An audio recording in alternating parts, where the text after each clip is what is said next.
Muy guapo con negrita loca equals pasión. Muy pasión. Welcome to Great Day, Houston. It is a pleasure to be here with you. Oh. You know what? It's incredible because when I left the hotel, I didn't have time to have that Cuban coffee that I always like to have. And as soon as I got here, I felt like I had one with you. Oh, you feel like you had Yeah, you just injected that energy in me, right? Boom! Right at the second I say hi to you. I am your Cuban had me at coffee hello. this morning. You had me at hello. I had you at hola. Right? All right. You know, oftentimes I say we know where people are. We don't know how they really got there. You had very humble beginnings in Cuba. Yes, I did. I was born and raised in Cuba, in a communist country. And at 14, I put myself on a boat, on a raft to come here. And then I got caught. Took me back to Cuba, and then the United States gave me political asylum to come here. When you say back in at 14, 1995. you got on there and you took off. What was that like? They had to be scary. You had no idea where you're going, but you knew you couldn't stay. We only knew we were going north, and to be able to know that we were going north, we knew that the sun comes from the east, goes from the west, and the moon the same way. So we were just looking at that the whole time. We were there for like 40 hours, and then, unfortunately, we weren't sent back by the Cuban government. But later, the United States gave me that chance to come here and achieve my dreams. I went to Cuba several years ago, Yeah. and the richness of the culture and the people was so amazing. But what was day-to-day life like for you growing up? Well, it's nice. It's good you say that because it's nice when you go. When you go, you have a great time. You get to know different things. It's like feeling, you feel like you go back in time 60 years and you experience something nice. But when you're living there, it's very hard.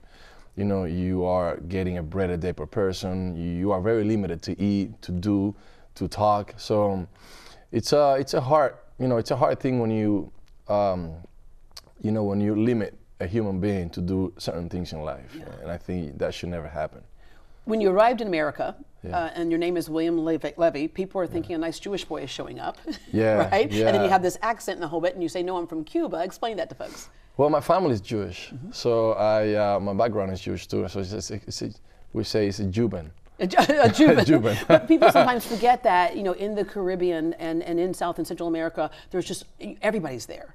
Yeah, my grandfather came to Cuba years. He was 1 year old from Turkey when they were running away from everything that was going on with the Jewish people, and he got there, and then he met a Cuban woman who drove him crazy, and he went out of the whole marrying a Jewish woman, and he just went out there.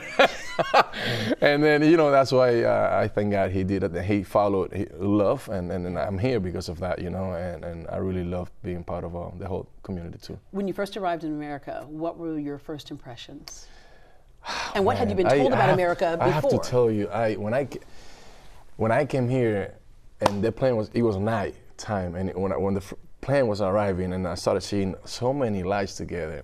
I remember seeing what I found out later that it was the freeway, but I remember seeing so many cars together. I thought it was a train. I never saw in my life so many cars in one street, and like that it was incredible. I went to the supermarket and I was getting everything one, because that's how it happens in Cuba. I was getting one apple, one this, one that, and I got to the place. My uncle's like, what you doing, man? And I said, I'm getting, one per person. He's like, no, wait, this is USA, man.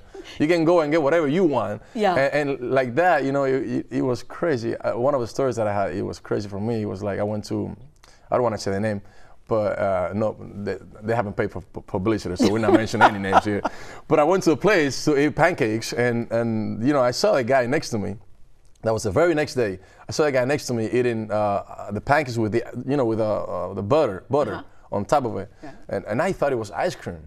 I never saw butter like that in my life. So I was like, damn, the ice cream from U.S. doesn't melt. This is crazy. It's amazing ice cream in America. Wow, this is the one I take for when they go up there to the moon. A lot of things that we take for granted, and just things that you'd never seen before. Like you say, that actually being able to go to a grocery store and see the shelves filled with things. It was an amazing experience. I was lost in space. I was really like, I couldn't believe everything. Yeah. It was amazing. You're one of those people who had various options. You knew about the opportunities in America of what you wanted to do. You had a baseball scholarship, but at what point did you modeled? Surprise there, not. But at what point did you decide that acting was something you wanted to do? It's funny because I was playing baseball, and while I was playing baseball and I was at the outfield catching balls, fly balls, I was thinking about acting. And second year, I didn't know English that well. I'm still trying to get better at it, as you can see. But you know, I couldn't. I had to drop out of high school. I drop out of the university because my mom separated from my stepfather at the time, and she was only by herself, me and my brother and my little sister. So I had to work and help her out. So I had to get out of university and started working in construction. And I met a woman who said, you could be a model. And at the time, I wasn't into it. I was only into acting. But then she said, you know, it could be a door for you to, you know, learn and meet the right people. And then I just, you know, from there I started. You know, I started from there. You're J-Lo's love interest in the music video "I'm Into You." Yeah, in the music video. Yeah, the 2011 Sexiest Man Alive, people in Español. Yeah. When you're named that, do you like? It's funny because everybody always says I wasn't even thinking I would be the person. Were you surprised when they called and said you're it? Yeah, of course.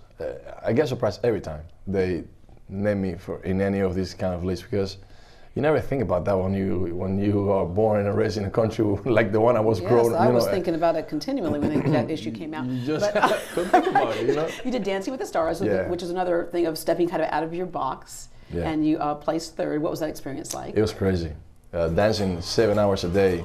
It was just crazy. I mean, you know, just to learn that little routine that you see there for like 2 minutes, it's just 7 days a week, working really hard. And I mean, I take my hat off for all these dancers and people that go through that. It's not easy, it's hard. Yeah. But it's good at the end of the day. You're dancing, you're having a great time. Other credits you have Tyler Perry's The Single Moms Club, Addicted, Resident Evil, The Final Chapter, and Star on Fox. Tell us about your latest situation. Okay, right now we just opened my production company with my partner Jeff Goldberg, and we are interested in supporting the Latin market too. You know, we made a movie in Spanish. It has English subtitles, of course, but it's a great movie. You know, it's based on a book called Killing Sarai by one of the New York Times best-selling author.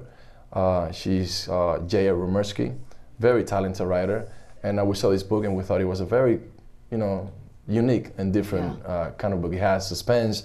It's intense. Yeah, it has suspense. It has action, but it has an intense romance. Yeah. So I think you are going to enjoy it very much. What is because it's like that romance thing. What do you keep on coffee ready? What do you want people to get from this movie?